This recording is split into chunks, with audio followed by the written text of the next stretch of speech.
Pete, Martindown is special with a capital S. It certainly is. It's a slice of old England, as you've said in the past. I mean, it's a bit like Wessex. You almost imagine Thomas Hardy's Tess strolling across this landscape, and there's not much of it left. You know, it's a big site, 1,000 acres, which in the context of most nature reserves is very big.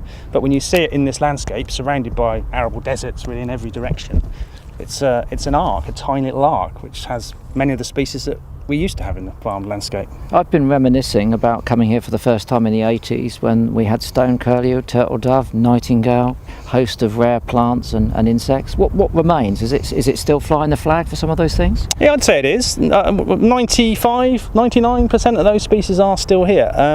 Nightingale is just hanging on, but then it's hanging on in the whole of southern England, really, isn't it?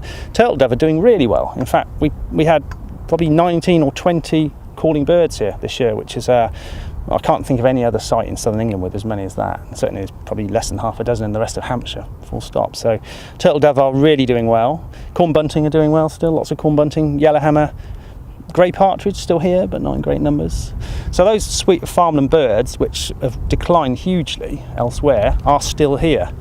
And I think one of the sort of uses, if you like, of a site like this isn't just to protect them, but in a way, if the farming landscape changes in the future and we're able to create corridors to other bits of habitat or farming in a slightly less intense way, the birds and animals are here to migrate out into that landscape. So it's a big enough area to create a proper repository for these species, but we've got to fix what's over the fence sooner rather than later. Well, that's the problem, isn't it? You know, it's been hanging on, and the County Council have owned this reserve since 1979, along with the Nature Conservancy at the time, and it's done pretty well. We manage it fairly intensively to maintain those species. We graze it during the winter. The site at the moment is, you know, it's late summer now, so it's not been grazed for quite some time, but you know, it's intensively managed for those birds. The scrub is managed on a rotation. Turtle doves, nightingale, they require rotational scrub management, and so we can carry on doing that. But you've always got this problem with islands of species in a limited area. If one dies out, where are they going to come from again? So, you know, we've lost Duke of Burgundy fritillary, which is a very attractive little butterfly.